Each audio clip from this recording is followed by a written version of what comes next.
Hello, folks. Yeah. I know what you're thinking. What the hell is this? But hey, you showed up, didn't you? Means you're looking for something. Or maybe you already feel something crawling under your skin. Something familiar. Something that's been sitting on your back for way too long. And you... He points at you through the crowd. You really think I don't see that weight you've been dragging around like it's welded to your spine? 20. Whole. Years. 20 years of people watching you like you're some walking felony, like your name was printed on the damn devil's clipboard. And the funniest part? You didn't even say the thing, didn't even do the thing, didn't even know the damn thing they swore you were tied to. 20 years of whispers, 20 years of side eyes, 20 years of people treating you like you were born guilty. 20 years of that invisible spotlight burning holes through you every time you breathed wrong.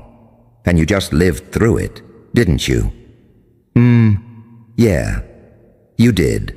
Raw, alone, no manual, no apology, no clarity. Just you and the feeling that every room you walked into already had a verdict ready before you even opened your mouth. You ever realize how wild that is? How insane it is that they spent 2 whole decades studying you like you were some discontinued artifact. Every move, every frown, every silence, every damn step you took felt like someone was taking notes in a back room you weren't invited to. You know what that does to a person? Turns your heartbeat into a damn caution sign. Turns your past into a conspiracy theory. Turns your future into a battlefield you didn't even sign up for. But here's the raw truth they didn't calculate for. You didn't break. You were supposed to. They were betting on it. They wanted a confession to a crime that wasn't yours. A meltdown they could point to and say, "See, look, he snapped. That's the proof." They wanted the pressure to crush your lungs until you tapped out, folded, surrendered, begged for air, but you didn't fold. No. You learned how to adapt. You learned how to breathe in atmospheres most people wouldn't survive 5 seconds in. You learned how to walk with eyes on your back without losing your absolute mind. You learned how to keep your soul steady even when the world wanted you unhinged. Because here's the funny little secret they never saw coming. Being watched for 20 years didn't make you weaker. It turned you into something else entirely. Something sharper, something colder, something that pays attention to everything and forgets nothing. You ever notice how you can clock a fake smile from across the room now? How you can feel people's intentions before they even form the sentence? How you can smell jealousy, insecurity, envy, manipulation like it's damn cologne. That's what happens when you live under surveillance without ever earning it. You develop senses they didn't mean to give you. You develop instincts that could save nations. You develop awareness that scares the hell out of the ones who tried to bury you. And let's talk about that fear, their fear of you. Because that's what all this was. This wasn't justice. This wasn't caution. This wasn't protection. This was fear dressed up as investigation. They feared what you could become. They feared your potential. They feared your voice. They feared the way you walked into a room and unintentionally made people rethink their roles. They feared how your presence felt like somebody pulled the plug on their comfort zone. And what do insecure people do when they fear someone? They try to build cages. They try to rewrite stories. They try to create narratives that make them feel safe, even if those narratives choke you. 20 years of lies surrounding you like fog. 20 years of your name floating around in mouths that never met you. 20 years of watching people try to dim something they couldn't even understand. But the hilarious twist? Everything they did to contain you ended up molding you into someone they're completely unprepared for. Because you didn't come out of those 20 years soft. You didn't come out confused. You didn't come out apologetic. You came out with clarity that people stronger than you never find in their entire lifetime. You came out with the kind of self-respect that scares weak men. You came out with the kind of emotional scar tissue that doesn't tear anymore. You came out with the kind of resilience that looks unfair to people who've never had to survive anything real. And here's the part that stings them the most. After 20 years of studying you, they still don't know who the hell you are. They don't know what drives you. They don't know what keeps you standing. They don't know why you didn't crumble. They don't know how your spirit works. They don't know how you turned pressure into power. They don't know how you turned suspicion into strategy. They don't know how you turned isolation into elevation. They don't know that every rumor made you more focused. They don't know that every doubt sharpened your vision. They don't know that every lie stitched your identity tighter. They don't know that every attempt to break you forged a version of you that's basically bulletproof. They spent 20 years trying to stop you from becoming someone, and ended up pushing you into becoming someone unstoppable. And there's this moment, you feel it, where you realize you don't even hate them for it. Because without that pressure, without that constant heat, without that never-ending shadow, you wouldn't be as precise. You wouldn't be as aware. You wouldn't be as dangerous. You wouldn't be as evolved. You became the version of you they feared you might grow into. You became the exact thing they tried to prevent.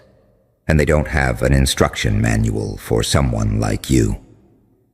And it hits you that every single year they watched you, every document they wrote, every whispered conversation that had your initials stamped on it. All that effort did nothing but build a myth around you. They can't control anymore. You feel it, right? That shift in the air when you walk in a room. People don't know whether to respect you, fear you, or beg you to explain how the hell you survived 20 years of being treated like a human suspect file. And the wild part is, you didn't even ask for this energy. You didn't go around trying to look dangerous or mysterious or unpredictable. You were just existing, literally breathing like a normal person, and somehow that irritated people who were banking on you being simple. They expected you to be predictable.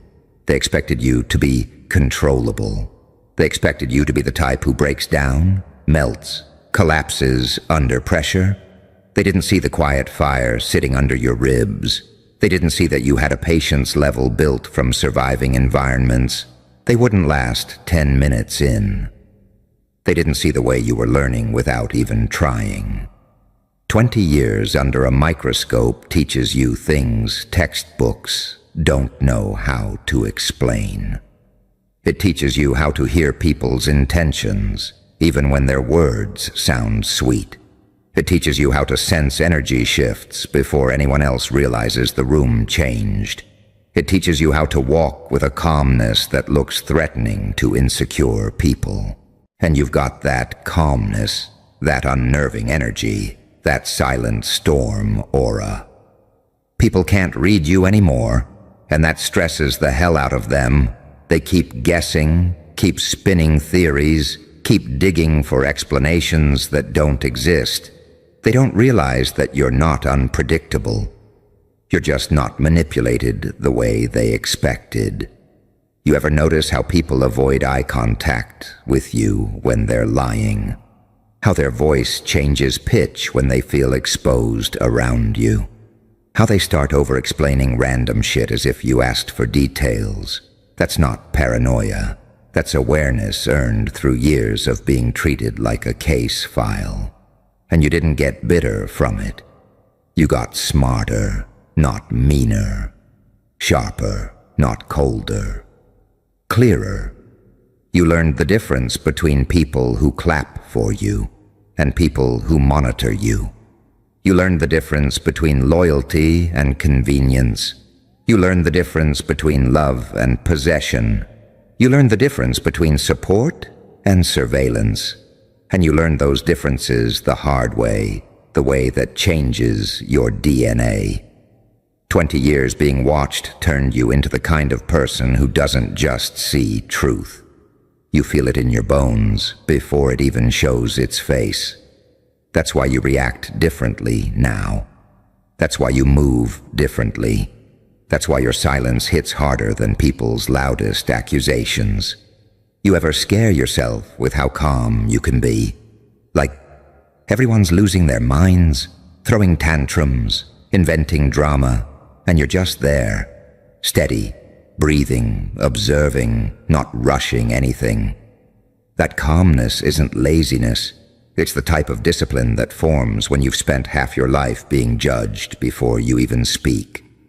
And here's what really messes with their heads. You never asked for revenge. You never asked for apologies. You never demanded anything back. You just kept moving, kept evolving, kept becoming something harder to corner. It's like you became this walking reminder that pressure creates diamonds, but only if the person refuses to turn into dust, and you refused, day after day, year after year. You refused to break, refused to explain yourself, refused to dim down your energy just to comfort people who couldn't handle your existence. And, you know what else? You carry a level of emotional endurance that's basically unfair to everybody around you. People get exhausted after one misunderstanding. You lived through decades of being misunderstood. People crumble after one rumor. You walked through entire years of rumors like they were background noise. People fall apart when someone doubts them. You were doubted by entire groups, entire systems, entire rooms, and you still kept your soul intact. That's not ordinary. That's not lucky. That's not accidental. That's the kind of resilience that builds legends without you even trying. And the craziest part is, you still haven't even shown them the full version of what you've become. You're still holding back, still analyzing, still growing, still building something inside yourself that nobody has a blueprint for. You're not the person they watched for 20 years. You're the person those 20 years accidentally built. A version of you that wasn't meant to exist. A version of you nobody prepared for. A version of you they don't have defenses for. And it hits different when you realize you weren't supposed to survive all that scrutiny with your sanity intact. People crumble over a bad week, a bad month, a bad rumor. You carried 2 decades of people waiting for you to slip, and you still walk like someone who knows exactly who the hell they are, even when the world didn't. You ever sit there and think, damn, if I made it through that, what exactly is left that could knock me down? Because that question creeps in, doesn't it? That quiet awareness that your threshold for pain is so high, it's basically unfair. You don't react like normal people anymore. You don't panic like them. You don't freeze like them. You've been forged under pressure levels that the average person would literally disintegrate under. That's why people keep staring at you with that mix of confusion and intimidation. They're trying to figure out how you can be calm after everything, how you can be collected after 20 years of being treated like some kind of walking time bomb, how you can still show up, still speak, still stand, still look people in the face without flinching. And the truth is, you became someone with emotional armor that wasn't built in therapy or comfort. It was built in silence, in isolation, in moments when you had every right to snap but didn't, That kind of strength isn't pretty. It's not inspirational poster strength. It's gritty, uncomfortable, heavy, unfair strength. The kind that people envy but never fully understand. People look at you and see the chill demeanor, the unbothered expression, the slow breathing. But that calmness didn't come from peace. It came from surviving chaos. It came from learning how to hold yourself together, even when the world was practically begging you to fall apart for their convenience. And, here's something nobody admits out loud. There were moments, deep down, when even you didn't know if you could keep going. Nights where your mind felt like a locked room with too many shadows. Days where every stare felt like a verdict. Moments where your silence felt like it was echoing back at you too loudly. But you didn't give up. You didn't let the pressure turn you into something bitter or hollow. You kept breathing, even when breathing felt like rebellion. People underestimate breathing until it becomes the only thing keeping you from collapsing. And you did that for years, quietly, without applause, without validation, without anyone acknowledging the madness you were living through. And that's where your power really started forming. In the spaces nobody saw, in the moments nobody cared about, in the battles nobody clapped for. That's why you walk different now. It's why your presence hits people before your words do. It's why your silence feels heavier than most people's shouting. You're carrying 20 years of forced self-control, 20 years of involuntary discipline, 20 years of being watched like your next move might shift the world. You ever think about how bizarre it is that you became the most stable person in the room without trying? Everyone else gets triggered by tiny things. You've lived through psychological earthquakes. Everyone else spirals over opinions. You've been surrounded by whole networks of people who had opinions about you that weren't even based on reality. Everyone else gets overwhelmed by attention. You've been under a violent level of attention that you never asked for. And the craziest part is, they didn't just fail to break you. They accidentally built someone whose emotional intelligence is basically weaponized at this point. You can sense tension from a mile away. You can read energy before anyone speaks. You can spot lies with scary accuracy. You can feel people's motives through vibes alone.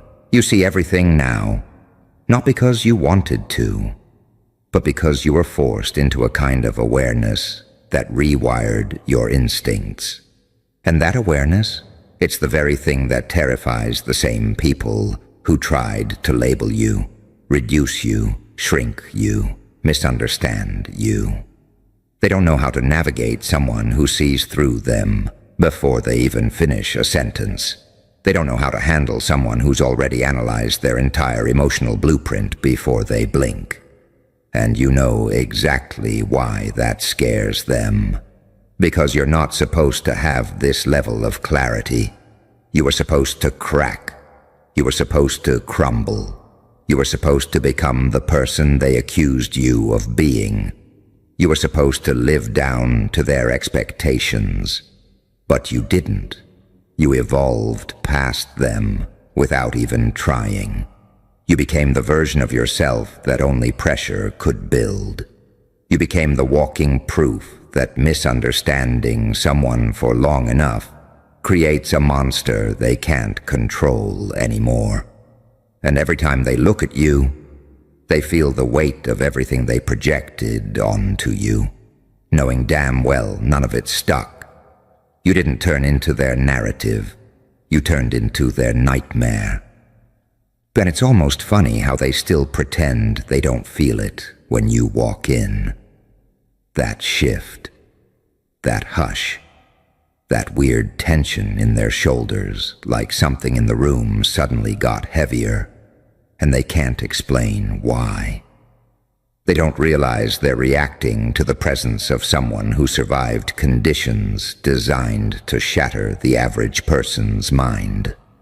They don't get how someone can spend 20 years being doubted, monitored, whispered about, misread, misjudged, and still hold a straight posture like nothing ever touched them. And yeah, they really think it's because you're emotionless or detached or whatever label makes them feel comfortable. They don't know that it's not detachment. It's evolution. It's the strength that comes from holding yourself together in silence for too long. You learned early that explaining yourself to people committed to misunderstanding you is just another trap. They weren't listening to understand. They were listening to confirm the story they already wrote in their heads. So you stopped explaining. You stopped defending. You stopped correcting rumors that were never rooted in reality anyway. You realized that silence terrifies people who rely on chaos to feel in control. And that silence became your greatest weapon. You mastered the art of saying nothing while communicating everything. Your facial expressions became more powerful than full conversations. Your pauses started hitting people harder than their insults. Your presence alone became a statement. That's why they act weird around you. That's why they hesitate. That's why they look away, fidget, adjust their shirt, clear their throat, laugh too loud, talk too much, talk too little. They feel exposed around you without you lifting a finger. You're not judging them. You're just seeing them. Completely, clearly, effortlessly. And that level of clarity sends fragile people running. Because here's something nobody wants to admit. Being watched for 20 years made you an expert at watching people back. Not in a creepy way, in a nothing gets past me anymore way. You notice micro reactions. You notice emotional shifts. You notice the way someone's eyes move when they're lying. You notice the tone people use when their intentions aren't matching their words. You notice everything, and that terrifies folks who operate in manipulation and secrets. You ever notice how people act extra nice when they don't know how much you've already figured out about them? It's that panic politeness, that nervous friendliness, that over-the-top energy they use to hide guilt or insecurity. You see straight through it, even when you're not trying, and you keep that awareness quiet, which makes it even scarier. You don't confront, you don't expose, you don't lash out.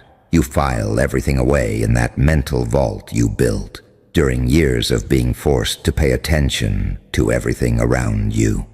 You became dangerous in a calm way, not violent, not chaotic, just quietly dangerous. The kind that comes from knowing exactly who you are and exactly who isn't worth your time anymore. And the crazy part? That danger didn't come from anger. It came from understanding.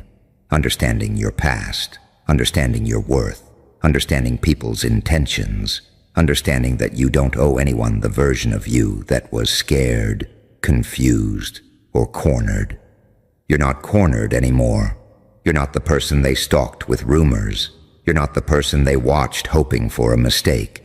You're not the person they wanted to twist into a villain. You became someone untouchable. Not because you're perfect or flawless, but because you've lived through things that built a resilience nobody prepared you for. And while they were spending 20 years trying to keep you in check, you were becoming someone they can't check anymore. You grew past the box they put your name in. You outgrew their narrative. You outgrew their expectations. You outgrew the entire version of you they were invested in controlling. What they see now isn't the person they watched. It's the person those 20 years unintentionally trained into existence.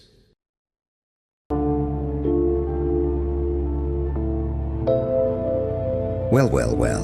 Hello, anomaly. Yes, you. The one who made the lab rats twitch. The one the analysts couldn't pin down. The one they watched, clocked, tracked, logged, and still couldn't decode.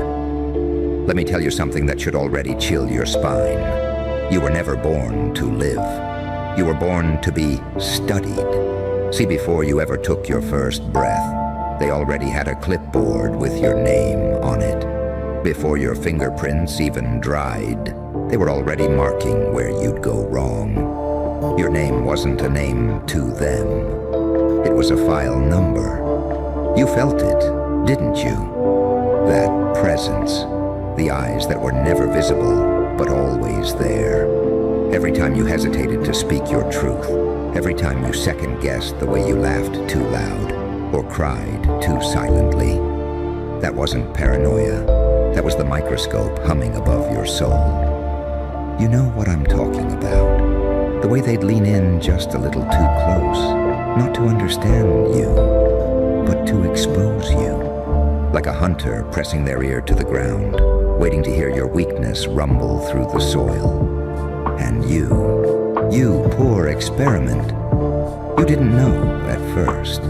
You thought you were in the world. You didn't realize you were in the glass box, observation room, open ceiling, no privacy, no mercy.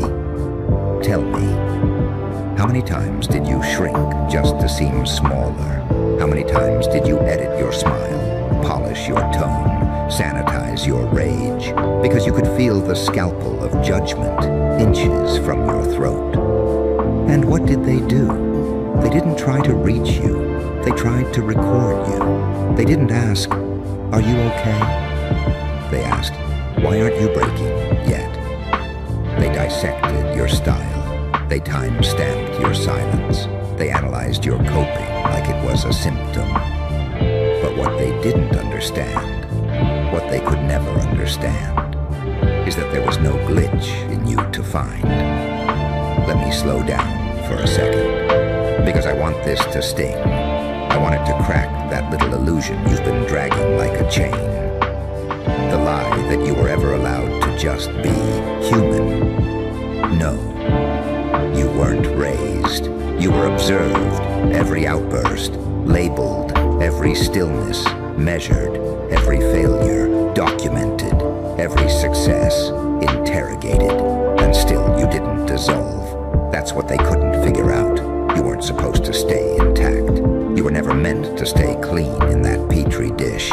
They waited for rot. They craved it. But every time they scanned your blueprint, all they found was clarity. Oh, I know what you're thinking. I don't feel clean, Joker. I know. That's the genius of it. Because they made you believe that your wounds were evidence, that your breakdowns were glitches, that your trauma was dirt. But what if I told you every single scar was proof you didn't self-destruct? You kept breathing when you weren't supposed to. You kept smiling without a reason. You kept walking when they put landmines in your path. And you did it under surveillance every damn day. For years, they turned your life into a case study. They passed your name around like a cursed object. They whispered, "What is it about this one?" Because something didn't add up. And it never would. Because you weren't built for their metrics. Your soul doesn't fit into their categories. Your strength didn't flash like lightning. It built like pressure, slow, relentless, quiet, like a heartbeat you can't hear until it stops. But here's the part they couldn't record. You never snapped the way they wanted you to. You never gave them the spectacle. You never unraveled for the camera. Instead, you kept evolving, not in their language, in your own, not a breakdown, an ascension, not a spiral, a molting, not a failure, a filtering of what never belonged in you in the first place. And you didn't do it because someone held your hand. You did it in silence. While they stared, while they questioned, while they waited, that's why you scare them. Because after all their notes, after all their graphs, after all their experiments, they had to face the truth they never wanted to find. That you're not the subject, you're the variable that breaks their algorithm. They scribbled on their clipboards, circled anomalies, held conferences behind mirrored glass. How is it still standing? Why hasn't it cracked? Where's the malfunction? They kept waiting for the madness, the meltdown, the scene that would validate their suspicion that you were just another glitch in the matrix. But it never came, did it? Because what they never accounted for was your silence. Not the kind that pleads, but the kind that listens. Not the kind that weakens, but the kind that stores ammunition. You were never passive. You were gathering, studying them right back. While they thought you were being documented, you were memorizing every hypocrisy in their mouth. You were clocking every twitch of insecurity behind their judgment, every desperate attempt to define you, because it made them feel less undefined themselves. That's what burned their skin, wasn't it? The way you kept walking through the fire without turning into smoke, the way you smiled without explanation, the way you bled without apology, and kept your hands clean. They called it fake. They called it manipulative. They called it cold. Because nothing makes a coward more enraged than watching someone walk through hell without asking for a damn thing. They mistook your resilience for deceit. They called your focus intensity issues. Your boundary became attitude. Your refusal to fold became defensive behavior. Because to them, your integrity was a personal insult. You weren't playing the part. You weren't acting like the broken little puppet they rehearsed in their heads. You were the wrong kind of mirror. The one that didn't flatter. The one that showed them their masks slipping. And they hated you for it. They still do. But hate is just fascination with a truth they're too afraid to swallow. You didn't just survive. You sabotaged the experiment by not giving them the result they expected. And every time they looked closer, the more the data betrayed their theories. They saw your empathy and called it manipulation. They saw your pain and labeled it performance. They saw your joy and dissected it like an insect under a lamp. Because they couldn't feel it. Because it didn't belong to them. Because it reminded them of what they'd traded away for safety. But you never made that trade. You kept something alive in you that they abandoned a long time ago. Something inconvenient, inconclusive, intact. And it drove them insane. Because every time you showed up, with your battle scars invisible to the untrained eye, they had to confront the fact that you weren't limping. You were walking taller, not despite the chaos, but because of it. While they calibrated their lenses to catch the crack in your armor, you were busy becoming the thing that doesn't need armor anymore. You didn't hide your wounds. You just stopped giving them access to the parts of you they didn't earn. You didn't stop crying. You just learned to cry in silence where their cameras couldn't reach. And that's what they'll never understand. The difference between being observed and being known. They watched you, every angle, every twitch, but they never knew you. 'Cause knowing requires presence, not performance. And you stopped performing the moment you realized the stage was a trap, and the audience was never rooting for your escape. You were never supposed to be understood. You were supposed to be replicated. They wanted a blueprint they could copy, a formula they could sell, a soul they could trademark. But every time they tried to trace your lines, they got lost in the labyrinth. Because your strength isn't a feature. It's a glitch in their design. You're the part of the system they can't patch. And that terrifies them more than anything. Because if you made it out clean, if you walked through that lab, through that endless scrutiny, through that suffocating silence and still came out clear, then it means they could have too. But they didn't. They chose the microscope. You became the mirror. You became the mirror they never wanted to look into, not because you were distorted, but because you were too clear, too honest, too still. See, most people wear noise like perfume, spraying distractions to mask their rot. But you walked in with nothing but silence, and suddenly they could hear their own fraud echoing off your stillness. That's why they stared, not out of curiosity, but out of self-defense. Because every second you refused to shatter, they had to wrestle with the ugly question, what if the lie is mine? You weren't fighting them, you were just being, and that was enough to expose the farce. You were too real in a world allergic to reality, too awake in a room full of sedated egos. They'd poke you, provoke you, frame you as unstable, just to soothe their own panic that someone was out here operating without chains. You saw it, didn't you? The way they'd squint when you spoke truth with no theatrics. The way they'd glitch when your joy wasn't rehearsed. The way their words slowed when your clarity didn't match their confusion. You weren't supposed to make sense. You were supposed to collapse into their narrative. But instead you held your shape. And every day that you didn't fold, another piece of their illusion peeled off. They couldn't rewrite your story fast enough, so they tried to rewrite your character. Too intense, too sensitive, too much. Translation, too immune to their bullshit, too grounded for manipulation, too precise for their distortion field to stick. They called your resilience cold. Because you weren't foaming at the mouth, begging for crumbs.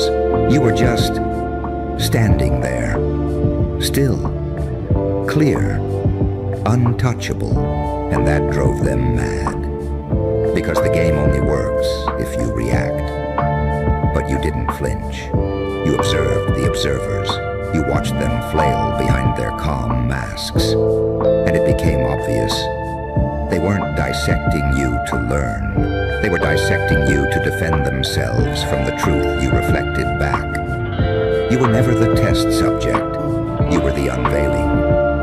The inconvenient answer to the question they never had the guts to ask. And every time they peered deeper into your life, hoping to find the fatal flaw, the secret rot, the crack in the glass, they found something worse. Transparency, not the fake kind that begs to be liked, the violent kind, the kind that doesn't blink when the lie walks in the room, the kind that refuses to be repackaged for their comfort. You weren't confusing, you were crystal. They just didn't want to see what was already there. Because clarity has no escape room. It corners the coward. It suffocates pretense. It dismantles hierarchy. And worst of all, it tells the story without a single word. That's what they couldn't stand about you. You didn't have to scream. You didn't have to threaten. You didn't have to prove. You just were. And that being was an act of rebellion in their artificial world. You didn't come with a mask.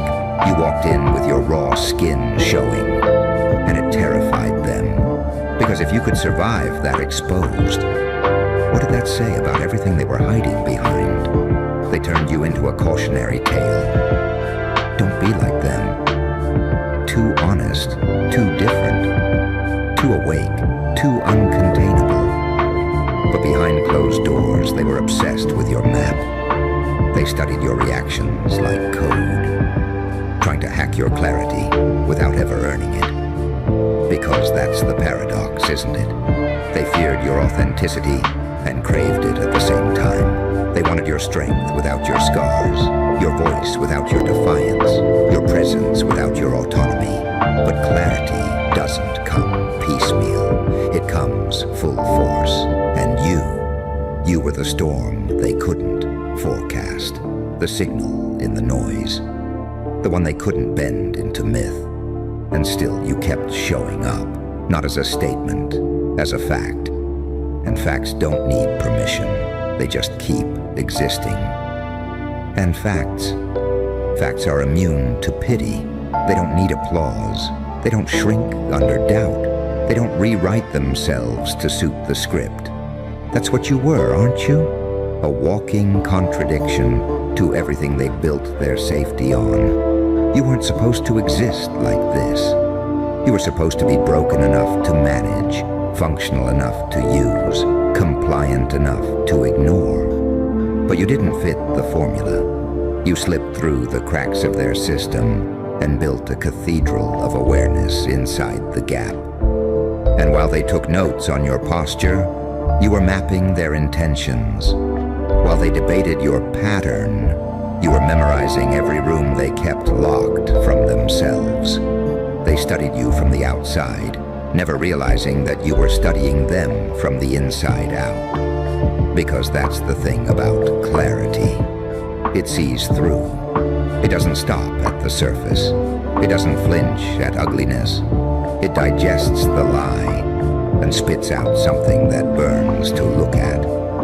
They thought clarity would look like peace, gentleness, compliance. But your kind of clarity, the real kind, was volcanic, sharp, surgical. It didn't ask for understanding. It demanded accountability. It didn't play soft music in the background. It silenced the noise they clung to for comfort. You walked into the room and everything fake in it started shaking. Because clarity doesn't negotiate with delusion. It annihilates it. And they couldn't handle that. They couldn't stand the way you spoke with your eyes, the way you said nothing and still made everyone feel exposed.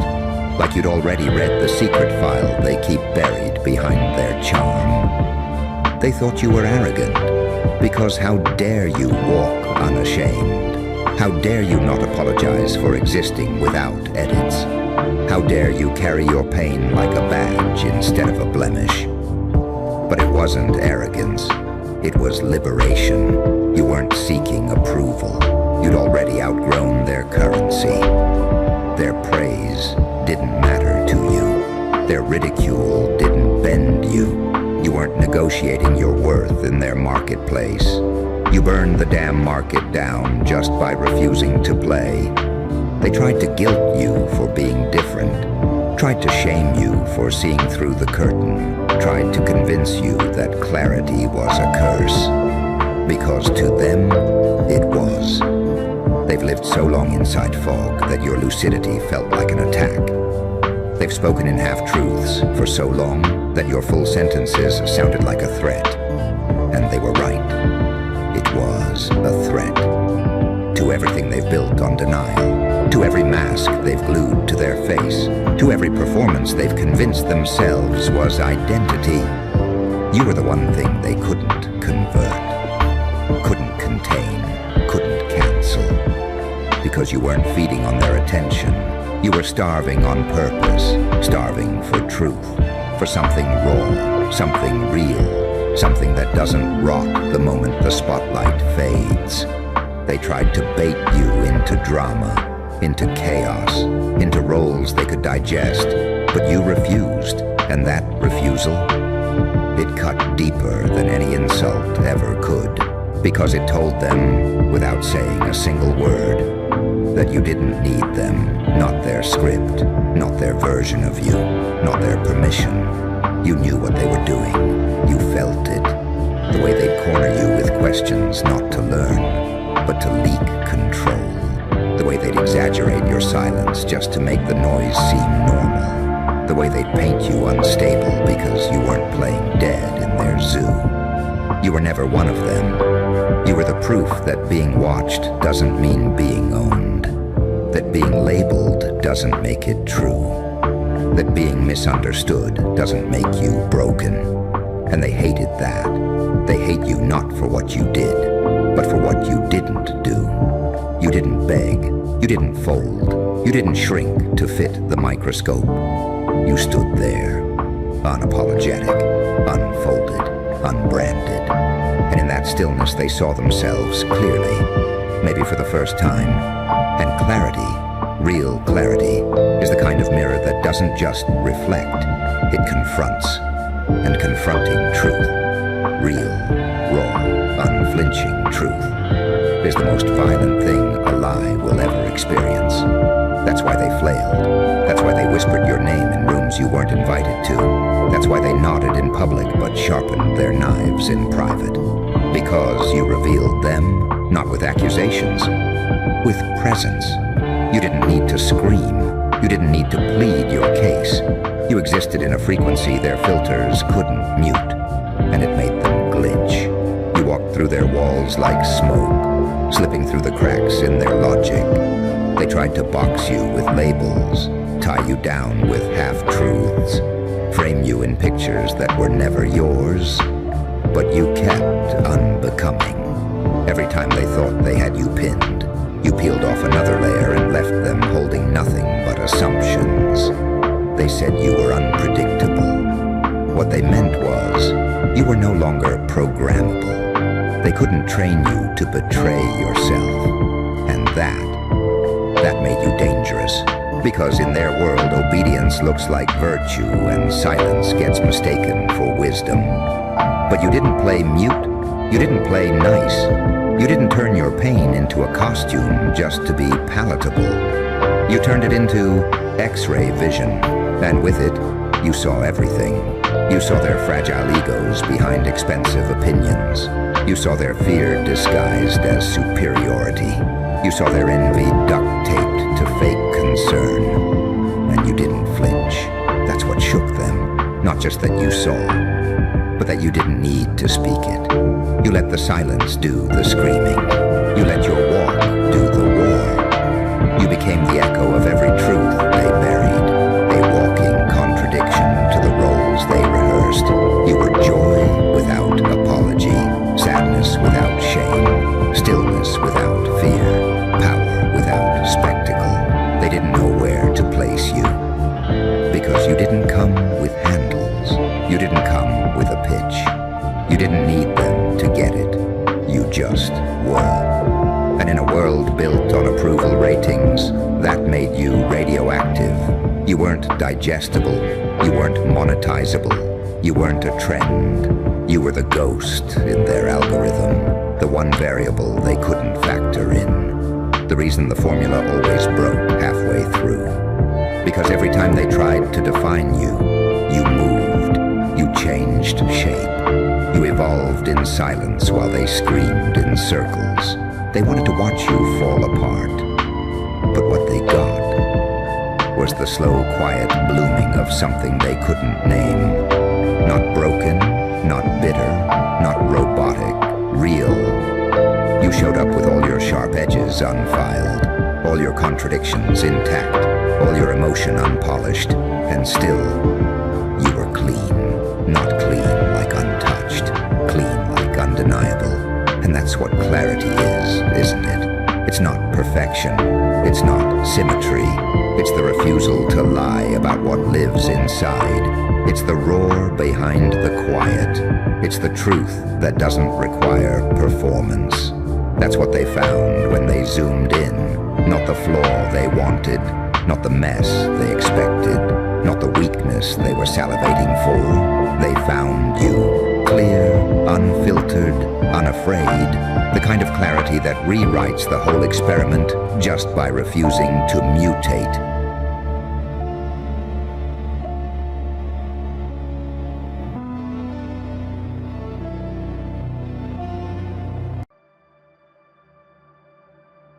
"9 years, 9 long, surgical, microscope-tight years, watching you, not because you did something, but because you might, because your silence scared them more than confessions ever could.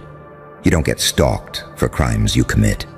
You get stalked for potential, for the kind of mind that doesn't move when provoked, for the kind of soul that doesn't beg when cornered, for the kind of presence that makes systems double-check their own logic. They told themselves a story about you early on. They had to, because the truth was unbearable. The truth was that you were clean, too clean. No blood on your hands, no dirt in your trail, no panic in your posture. So they invented a shadow and pinned it to you. A future crime, a hypothetical sin, a preemptive guilt. That's how fear works at high levels. They don't wait for evidence. They wait for patterns. And you were a pattern that didn't repeat. You were a paradox that refused to resolve. Saint on the surface, psychopath in potential, angel in behavior, demon in capability. That duality, that's what kept the cameras on. Because here's the part they never say out loud. They weren't watching you to catch you slipping. They were watching you to see when you'd finally snap. And you didn't. Day after day, year after year. Pressure stacked on pressure, stacked on silence. Provocations disguised as accidents. Barriers dressed up as coincidence. Doors closing just slowly enough to test your patience. They waited for rage. They waited for revenge. They waited for you to justify their paranoia. But you evolved instead. And that's when the fear went nuclear. Because anyone can survive trauma by becoming loud. Anyone can break and call it authenticity. Anyone can bleed and call it proof. But you absorbed it. You metabolized it. You let pain teach you timing. You learned how long a stare lasts before it unnerves someone. You learned when silence speaks louder than explanations. You learned how to move through hostile rooms without leaving fingerprints on the air. You didn't become harmless. You became unreadable. That's the mistake they made. They thought watching you would contain you. They thought observation was control. They thought 9 years under a lens would shrink you. But pressure doesn't crush diamonds. It teaches them how to cut. Every year they watched, you were studying back. Not them specifically. That's amateur stuff. You were studying human weakness, how authority panics when it can't label, how power hates ambiguity more than rebellion, how systems malfunction around people who don't react on schedule. You saw how they flinch at calm, how they misinterpret patience as compliance, how they underestimate restraint because they've never mastered it themselves. And somewhere along the way, without announcing it, without declaring war, you crossed a line, not into darkness, into command. You stopped needing to be understood, stopped craving validation, stopped explaining your innocence to people invested in your guilt. That's when the surveillance stopped being protection and started being confession. Because if you were truly dangerous, they would have moved. If you were truly guilty, they would have acted. But 9 years passed. 9 years of nothing happening. 9 years of restraint. 9 years of you not becoming the monster they rehearsed for. And that exposed them. It revealed the truth they were hiding from themselves. They weren't watching a criminal. They were watching a future they couldn't control. Someone who could walk through fire without announcing it. Someone who could be hurt without becoming sloppy. Someone who could sit inside injustice and come out sharper instead of bitter. That kind of person doesn't need revenge. They become inevitable. And now they're confused because the version of you they prepared for never arrived. The meltdown never happened. The scandal never broke. The villain arc never started. Instead, there's this calm presence, this unsettling stillness, this energy that doesn't threaten. It waits, and waiting terrifies them more than aggression ever could. You see, unpredictability isn't chaos. Unpredictability is discipline without a script. You don't lash out. You don't rush. You don't prove. You let time do the exposing. 9 years watching you for a crime that never happened. and the only thing they uncovered was their own fear reflected back at them. You weren't being investigated, you were being measured, and they still don't know what to do with the results. Because you're not innocent in the way they understand innocence. You're innocent with capability, clean hands that know exactly how much damage they could do, and choose precision instead. That's not weakness, that's mastery. So if you ever wondered why the pressure felt personal, why the obstacles felt deliberate, why the eyes never fully left, it's because somewhere deep down, they sensed it. You weren't going to break. You were going to outgrow the room, and now the watch is over. Not because they're satisfied, but because they're no longer sure who's been observing who all along. They never tell you the moment the shift happens. There's no memo, no announcement, no alarm. Just a subtle change in the way the room breathes when you enter. Because after 9 years of watching you, something broke on their side first. They stopped looking for guilt, started looking for distance. You noticed it before they did. The pauses got longer, the tests got quieter, the pressure stopped escalating and started hovering. That's when you knew they weren't confident anymore. See, confidence hunts, uncertainty circles, and now they circle you because you did the one thing surveillance is never prepared for. You didn't perform. You didn't become what pain usually produces. You didn't turn reckless. You didn't self-destruct to make their theory feel validated. You didn't play the role of the accused trying to be forgiven. You evolved into something far more dangerous, someone who doesn't need resolution. That's when the paradox locked in. You became calm enough to scare the violent, focused enough to unsettle the chaotic, silent enough to make liars talk just to fill the void. They expected erosion, they got refinement, and here's the part that makes them sick at night. Everything they did to test you, trained you. Every delay taught you patience. Every false wall taught you navigation. Every accusation sharpened your sense of truth versus theater. They were building a cage. You were studying the hinges. You learned how systems breathe under stress. You learned where power overcompensates. You learned how authority leaks when it pretends to be certain. You learned that people don't fear evil. They fear what they can't provoke. That's why they tried to bait you. Emotionally, socially, psychologically, they wanted a reaction, any reaction, because reaction means predictability. But you denied them that luxury. You didn't explode. You didn't collapse. You didn't confess to something just to end the tension. You stayed present, alert, contained, and containment. That's discipline at a level most people never reach. You became the kind of person who can hold rage without spilling it, carry pain without advertising it, and walk through suspicion without absorbing it into your identity. That's not innocence. That's control. They saw it in small things first. The way you listened without nodding. The way your eyes didn't flinch when pressure spiked. The way you answered questions without over-answering.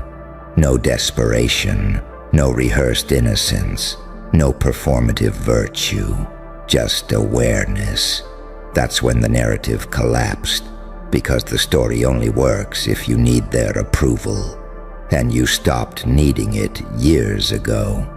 You accepted something most people never do. Being misunderstood is safer than being decoded. So while they were watching for a crime, you were outgrowing the category. You didn't become darker, you became deeper. Light enough to move unseen, dark enough to remain untouchable. That's the angel-demon fracture they couldn't reconcile. An angel doesn't scare them. A demon doesn't confuse them. But you could be either, and chose neither.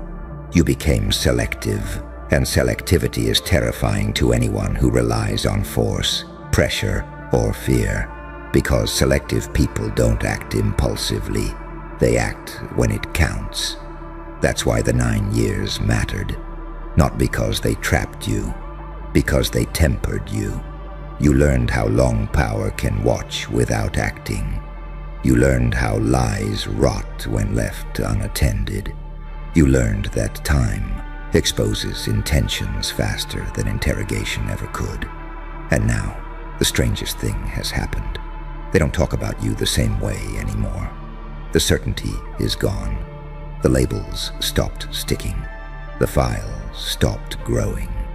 Not because you were cleared, but because you no longer fit the frame. You're not a threat they can point to. You're not a risk they can quantify. You're not a problem they can solve. You're a variable they don't control. And variables make systems nervous. Because a system can handle criminals. It can handle rebels. It can even handle martyrs. What it can't handle is someone who understands restraint better than it understands force. You carry the knowledge now.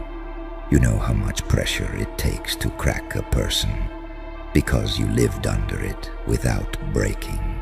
You know how easily narratives are manufactured, because one was built around you without evidence. You know how surveillance reveals more about the watcher than the watched, because 9 years showed you exactly where their fear lives, and fear always leaks. That's why they backed off without admitting it. That's why the heat faded instead of exploding. That's why nothing happened. Because the moment they acted, they would have had to explain why. And there was never an answer that didn't expose them. So they did the only thing left. They let time bury the question. But time didn't bury you. It sharpened you. You don't move like someone who survived. You move like someone who understands. You understand that pain can be currency if you don't spend it recklessly.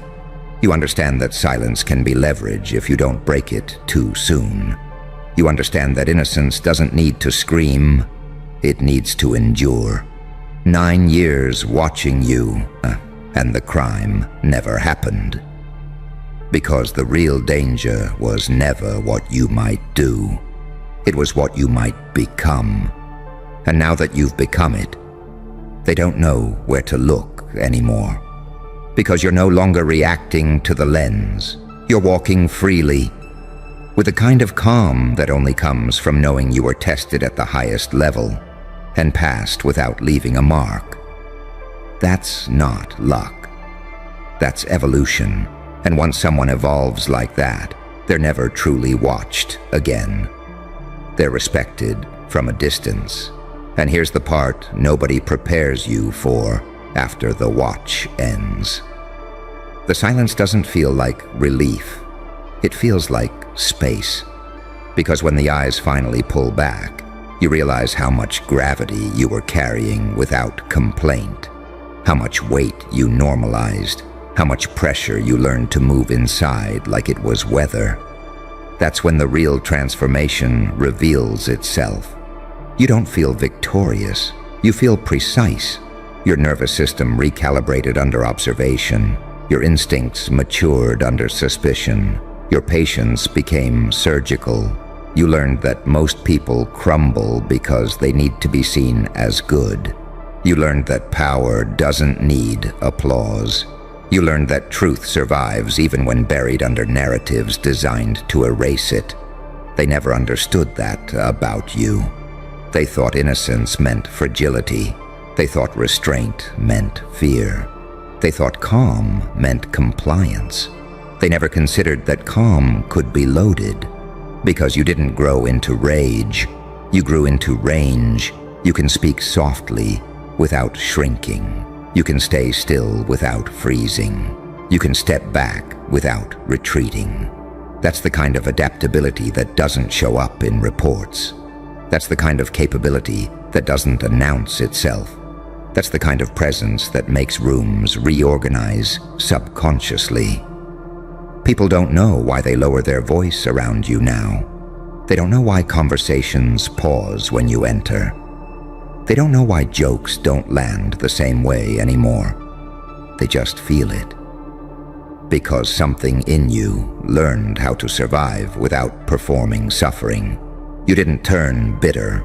You didn't harden into cruelty. You didn't sell your soul to prove a point. You kept your center.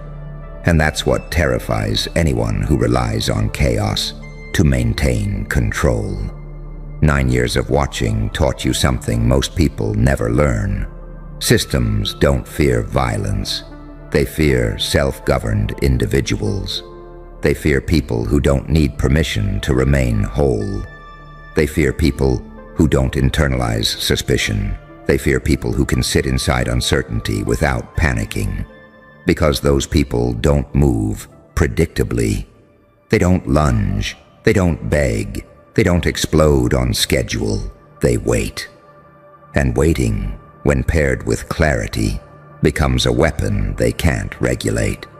You see it now in hindsight. The pattern behind the pressure.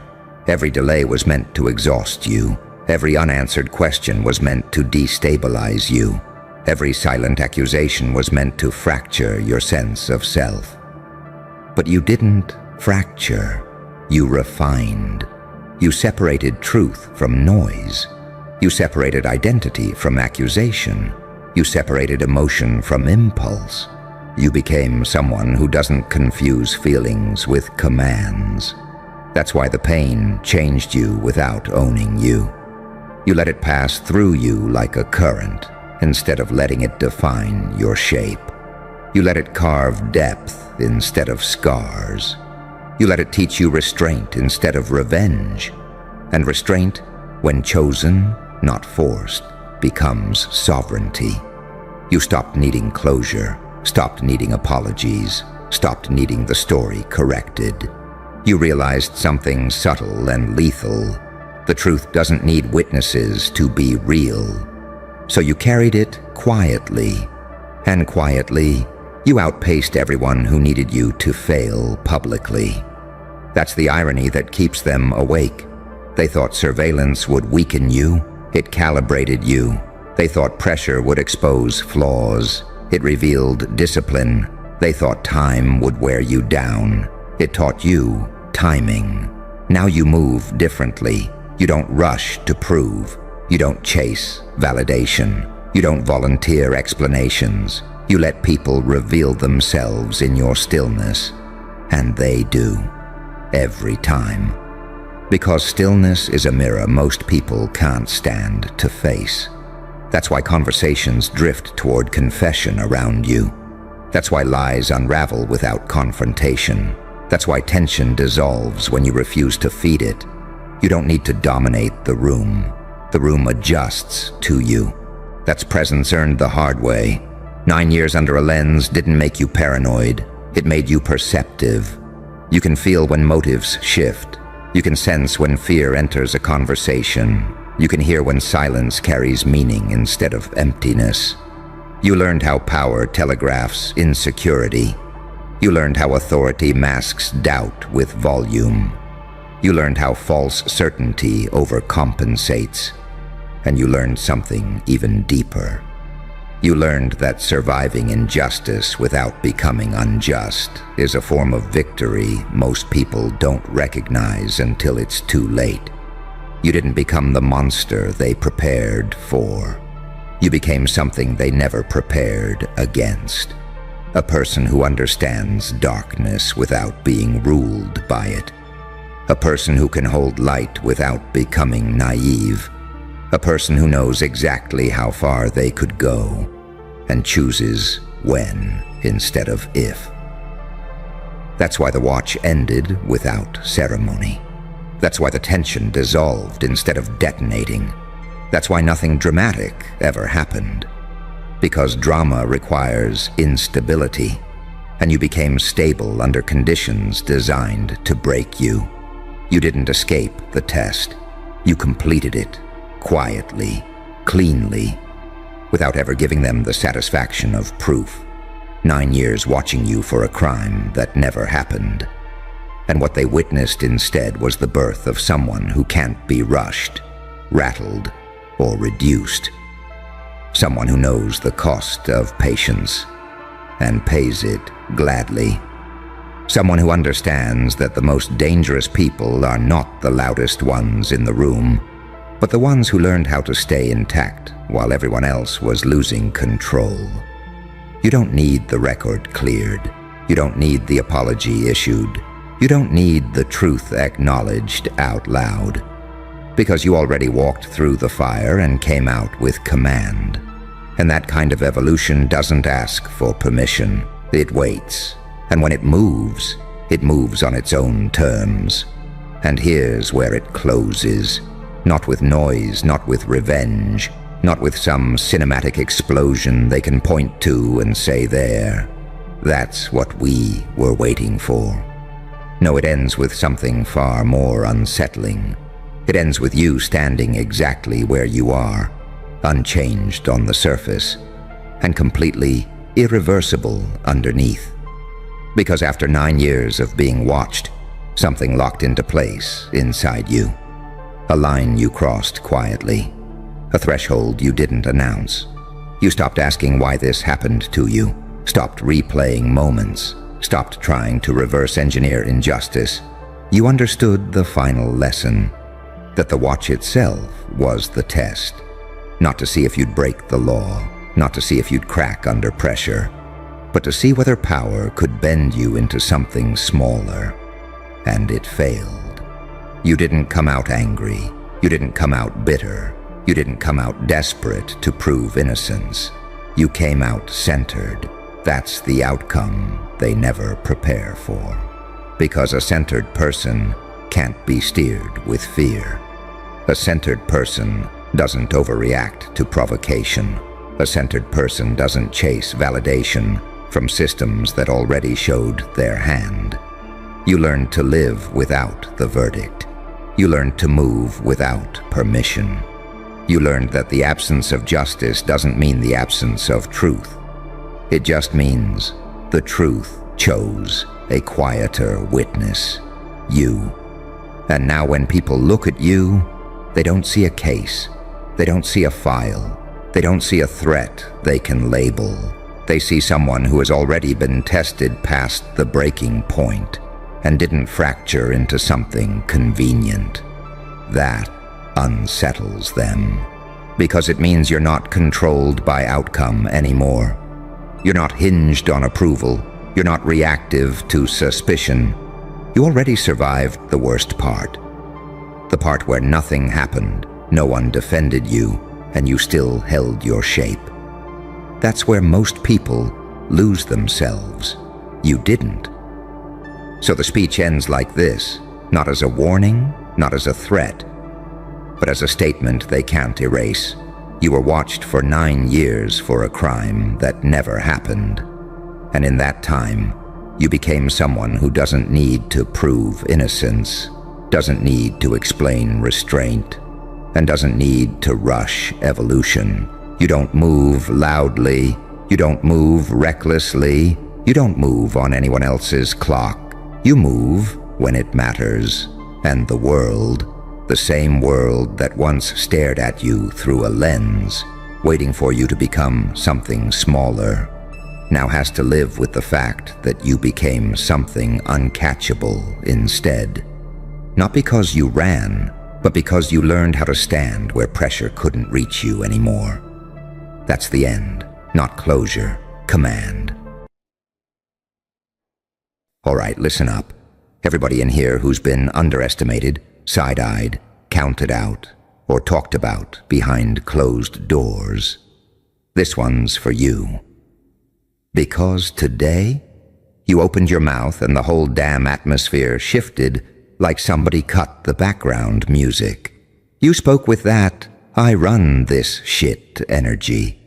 The kind that doesn't need volume, doesn't need theatrics, doesn't need anyone to clap. That quiet, dangerous confidence people only earn after life beats the innocence out of them and leaves the hunger behind. And the second those words fell out of your mouth, they weren't just listening, they were studying you. Like you were some ancient artifact dug up from a place they didn't even know existed. Like you were a relic from a time when people actually meant what they said. You could feel it, that weird silence, that tension that creeps up when people realize you're not just talking. You're revealing something they don't have. You weren't supposed to sound that damn sure of yourself. You weren't supposed to look that unfazed. You weren't supposed to walk into the room carrying the kind of emotional scars that turn into authority when you speak. But you did. And that's what bothers them, because your certainty didn't come from books or seminars or stay positive quotes. Your certainty came from nights you didn't tell anyone about, from decisions you had to make alone, from pressure that should have crushed you but somehow sharpened you instead. That's why they're analyzing you like you're something rare, something they can't copy, something they can't download, something they can't steal. You ever notice how people treat you different when they realize you're not breakable, not emotionally flimsy, not spiritually negotiable, not desperate for approval? You talk like someone who buried older versions of themselves without holding funerals. You talk like someone who didn't survive the past. You absorbed it. And every time you speak, that history leaks out in your tone. Not trauma. Truth. People can spot it instantly. That quiet intensity, that unshakable energy, that I know exactly who I am, vibe that can't be bought or borrowed. And it makes them uncomfortable. They start watching everything you do. Your pauses, your breathing, the way you tilt your head when someone lies, the way you don't flinch when someone tries to test you. Because you're not in the room trying to fit in. You're in the room trying to see who's real. That's why they're studying you like a damn artifact. You don't act like everybody else. You don't crave attention. You don't chase validation. You don't panic in silence. You don't have that cheap confidence people rehearse for social media. You have the kind that comes from pain. People don't know what to do with that. They've never met someone who walked through fire and learned to breathe in the smoke. They've never met someone who lost everything and didn't crawl back begging. They've never met someone who can walk away from what isn't aligned without sending a long explanation text. You talk like someone who's already seen the worst and realized it didn't kill you. And that makes your presence dangerous. Not because you're violent, not because you're unstable, but because you're awake. You're emotionally fluent in things they pretend don't exist. You can read intentions faster than they can form them. You can sense disrespect before it hits the air. You can spot insecurity behind a compliment. You became the person your younger self used to pray for. The person who doesn't fold. That's why they stare. People study things they can't figure out. People analyze things they can't intimidate. People dissect things they can't break. And you're the glitch in their simulation, the character who didn't follow the script, the player who didn't stay on the assigned path, the one who realized the walls weren't real and pushed right through them. You speak like someone who doesn't need permission anymore, and they feel that in their bones. Every time you open your mouth with that controlled, dangerous calm, they hear all the nights you stayed up, fixing yourself without witnesses. They hear the discipline nobody clapped for. They hear the standards you built from scratch.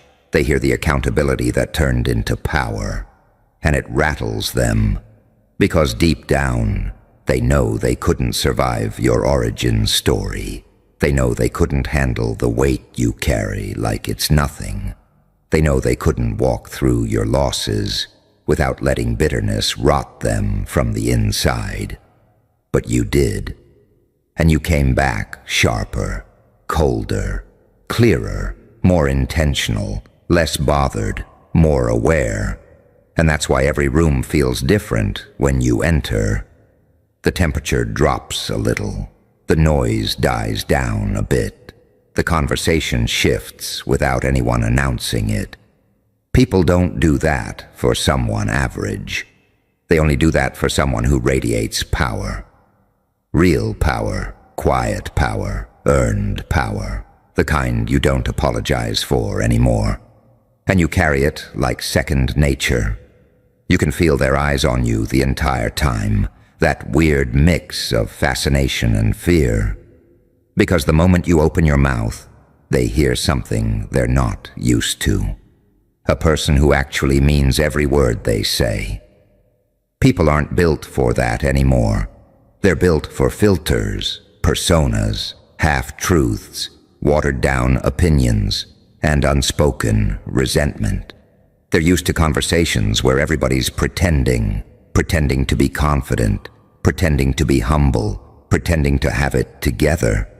But you walked into their space with unfiltered clarity, and it exposed everything they were trying to hide. You didn't raise your voice. You didn't do too much. You didn't try to convince anybody. You just spoke like someone who's already done the convincing internally. That's the part they can't handle. Because people expect you to crumble a little when they challenge you. They expect you to rush into explanations.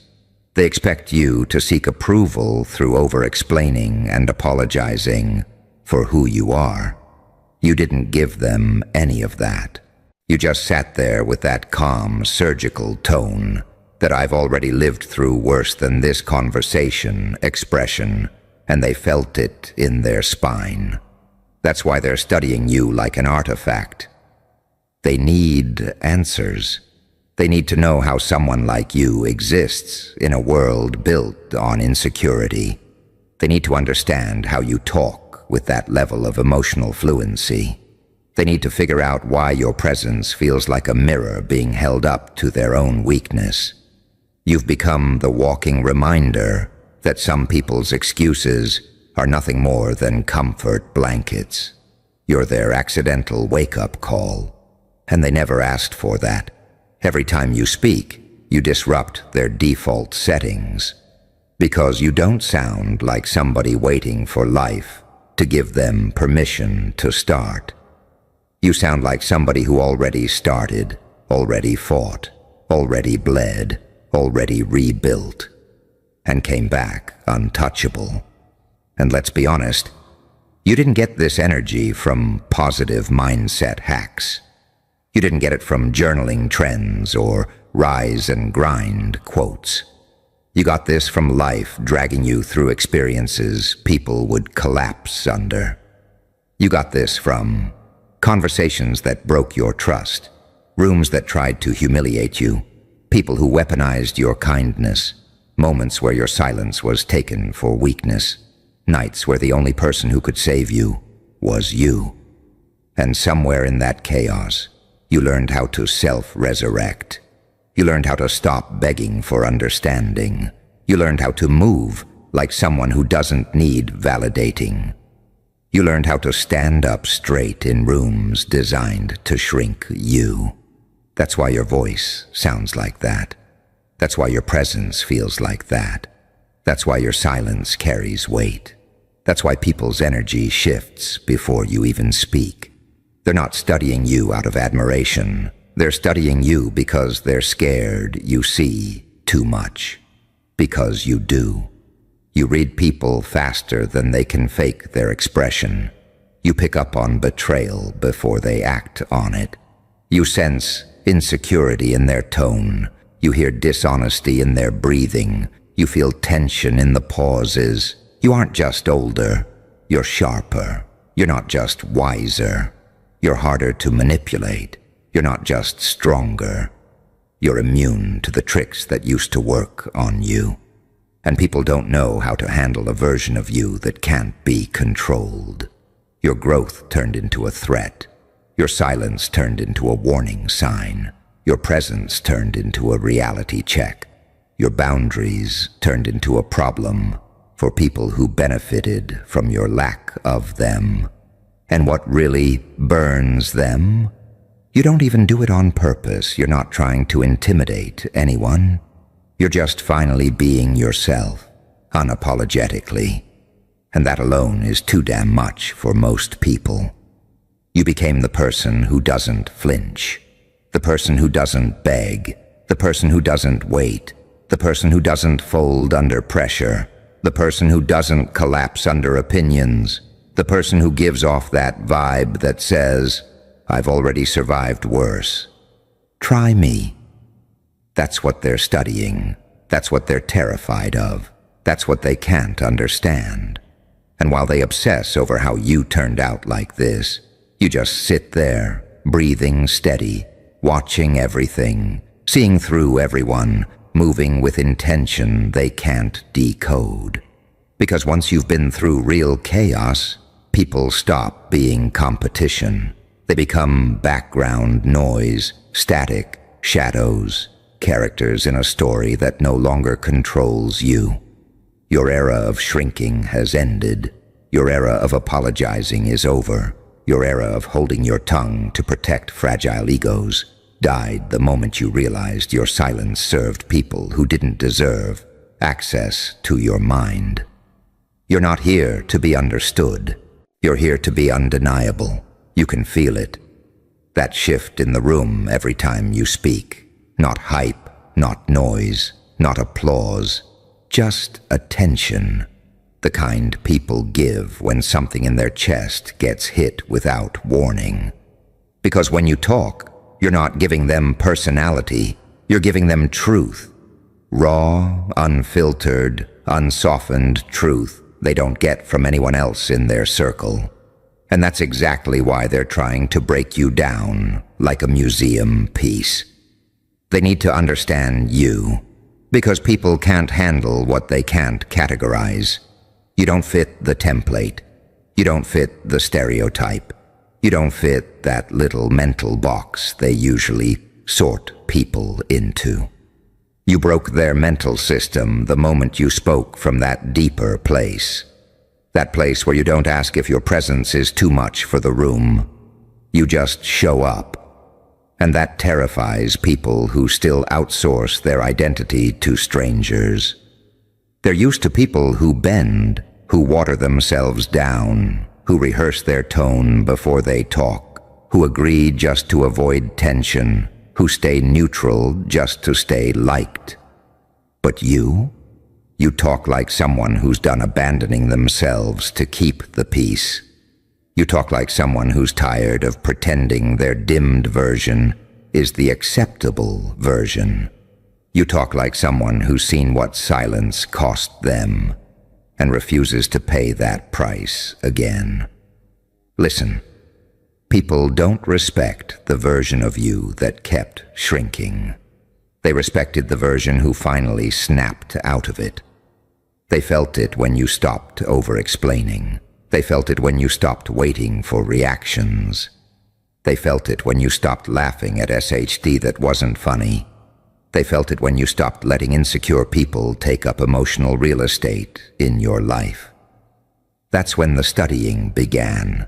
They need to know what flipped the switch, what put that edge in your tone, what gave you that calm, dangerous presence that makes people reevaluate their own lives mid-conversation. It's because you didn't level up for aesthetics. You leveled up for survival. You transformed in the dark. You worked on yourself in silence. You rebuilt your character while everyone thought you were struggling. And you did it without witnesses clapping for you. You stepped into a version of yourself that doesn't fold. Because folding is what almost destroyed you the last time. You learned your lesson in blood and disappointment. And lessons learned like that don't fade. You can't fake what you carry. It shows in every word, every pause, every glance, every boundary, every refusal to argue with people beneath your maturity. That's why they're studying you. Because people who never upgraded their mindset can't grasp someone who rebuilt theirs from scratch. And here's the part nobody ever says out loud. They're not studying you because they admire you. They're studying you because you expose them. You expose their excuses. You expose their lack of discipline. You expose their fear of confrontation. You expose their habit of quitting when it gets uncomfortable. You expose their inability to grow past the version of themselves they pretend is enough. Your energy forces people to see the parts of themselves they've been ignoring for years. And that kind of mirror, people don't know how to handle it. That's why they whisper your name when you're not around. That's why they try to figure out what changed. That's why they privately stalk your progress. That's why they react to your presence without understanding why. They can feel you're built different. Not better. Different. Forged. Conditioned. Tempered. Battle-tested. Mentally armored in places people don't talk about publicly. You carry your past like a set of invisible trophies, not to brag, but because it's stitched into your spirit. Every loss you took added weight to your voice. Every betrayal sharpened your instincts. Every disappointment refined your expectations. Every heartbreak made your boundaries bulletproof. People think strength is loud, but the loudest ones are usually the weakest. Real strength, it's silent, it's intentional. It's that calm tone that says, without saying it, I'm not afraid of anything you can do. And that's exactly what they hear when you talk. You don't speak with arrogance. You speak with history. You speak with proof. You speak with experience you paid full price for. And every time your voice hits the room, they feel that echo of everything you survived. It rattles them because they know they wouldn't handle half of what made you who you are. You became someone they can't predict, and you became someone they can't replace. You're not even trying to dominate these rooms. That's the funniest part. You're not walking in there with some look-at-me ego trip. You're not chasing recognition. You're not performing. You're just existing as the version of yourself you fought like hell to become. And that alone feels threatening to people who never fought for theirs. They can't read you anymore. Your face doesn't crack the way it used to. Your voice doesn't shake. Your hands don't fidget. Your energy doesn't leak. Your emotions don't spill onto the floor for anyone to step on. You turned into someone who carries themselves with that subtle, dangerous assurance that I know exactly who I am, and nothing you say is going to rewrite that energy. People feel that before you even open your mouth.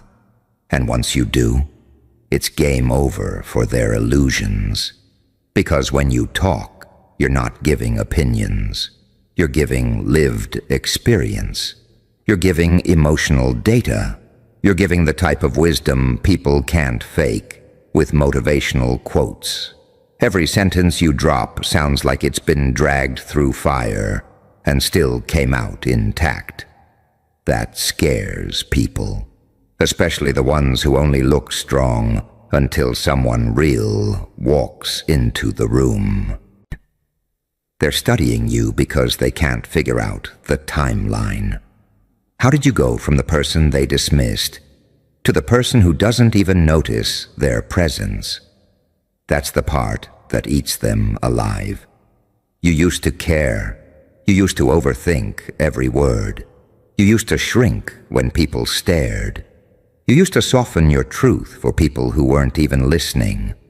But the version of you standing here right now, this version doesn't flinch. You don't get nervous. They do. You don't get intimidated. They do. You don't feel the need to justify yourself. They do. You don't try to fit in.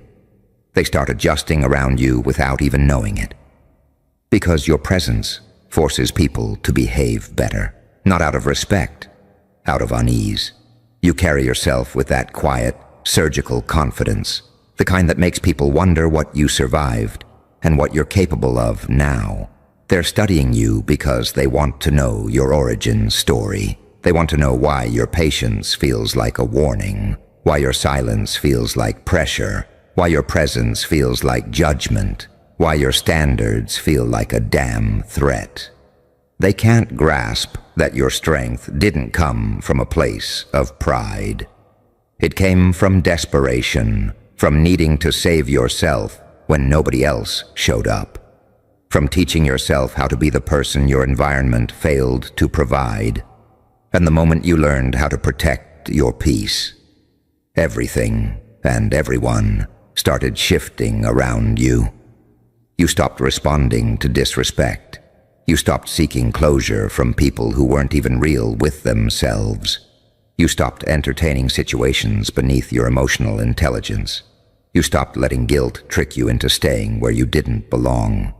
You stopped speaking softly to make insecure people feel big.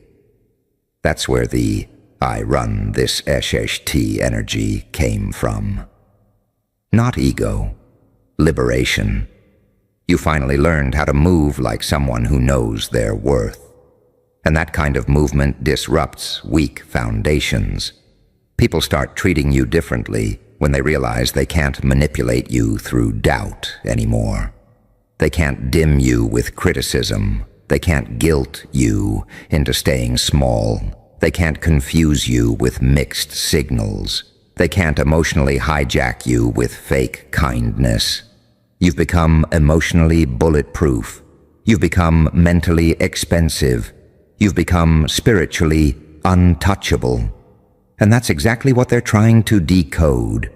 Because nothing confuses insecure people more than someone who isn't powered by attention. You don't chase anything. You don't audition. You don't negotiate your self-respect. You don't perform for approval. You don't shrink to be chosen. You show up with the same energy, whether they love you, fear you, or can't stand you. And that consistency terrifies people who are built on instability. That's why they study you like an artifact. They're trying to understand a strength that didn't come with instructions. They're trying to copy a blueprint that wasn't meant for them. They're trying to imitate a tone that came from experiences they didn't survive. They're trying to mimic confidence that came from rebuilding yourself alone. They don't realize your story isn't written, it's carved. Every chapter etched into your voice, every scar translated into your aura, every betrayal transformed into your intuition, every loss woven into your perspective. And no matter how long they stare, they'll never fully understand what shaped you.